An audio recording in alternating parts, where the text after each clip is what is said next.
Most people think banks are simple institutions. They hold money, they give loans, they manage accounts. But behind the scenes, banks operate very differently. Because banks are not just storing your money, they are studying you. Every time you open an account, apply for a loan, or even update your profile, banks collect information about you. One of the most important pieces of information they want is your income.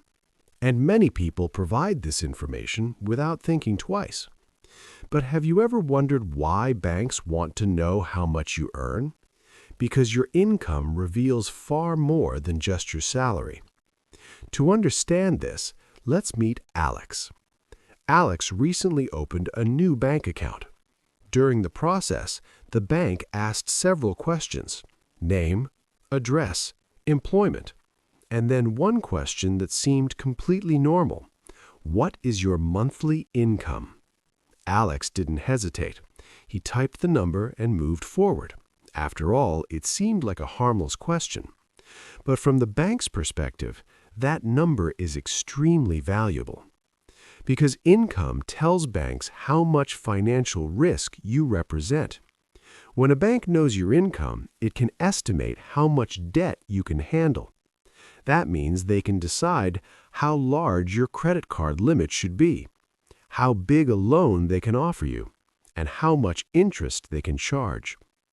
This is where the financial system becomes more strategic than most people realize. Banks are not simply offering financial services, they are managing financial behavior.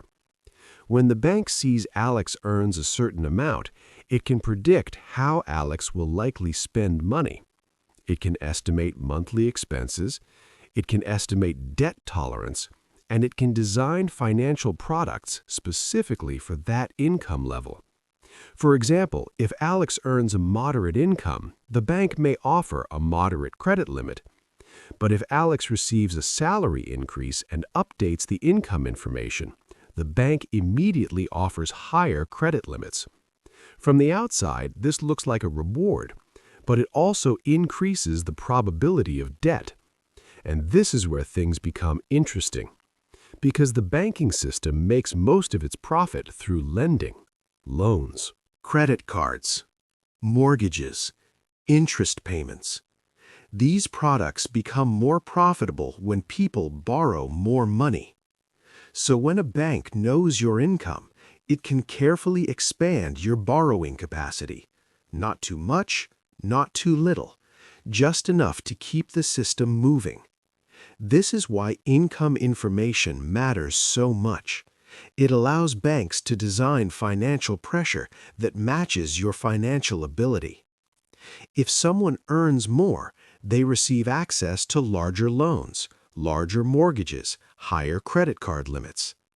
But higher access to credit does not necessarily create wealth. In many cases, it simply creates larger financial obligations. This is where many people become trapped. As income increases, access to borrowing also increases. People buy larger homes, more expensive cars, higher lifestyle upgrades. And slowly, the financial system expands along with their income. From the outside, this appears to be success, but internally, the financial pressure also increases. More debt, higher monthly payments, longer financial commitments. And suddenly, people find themselves locked into a lifestyle that requires continuous income. This is why understanding the system is so important. Banks are not necessarily trying to harm customers, but their business model depends on financial activity. More borrowing, more spending, more financial products. So the system naturally encourages behavior that keeps money circulating, and income information helps banks guide that behavior. But here is the key insight. Wealth is not created by access to credit. Wealth is created by ownership, assets, investments, businesses. These things grow independently of borrowing. The challenge is that most people never learn this difference.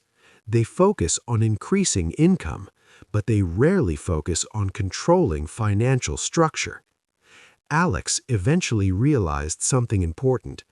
Updating income information increased the bank's offers.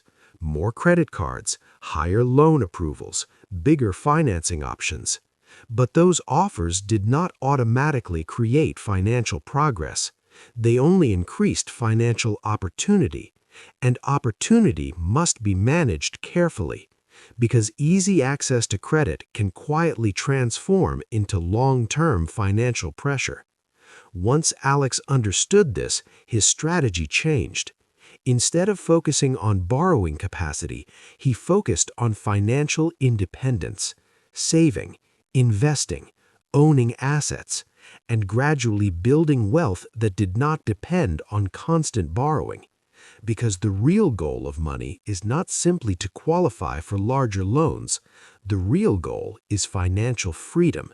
And that happens when money starts working for you, not when you work harder to pay for money.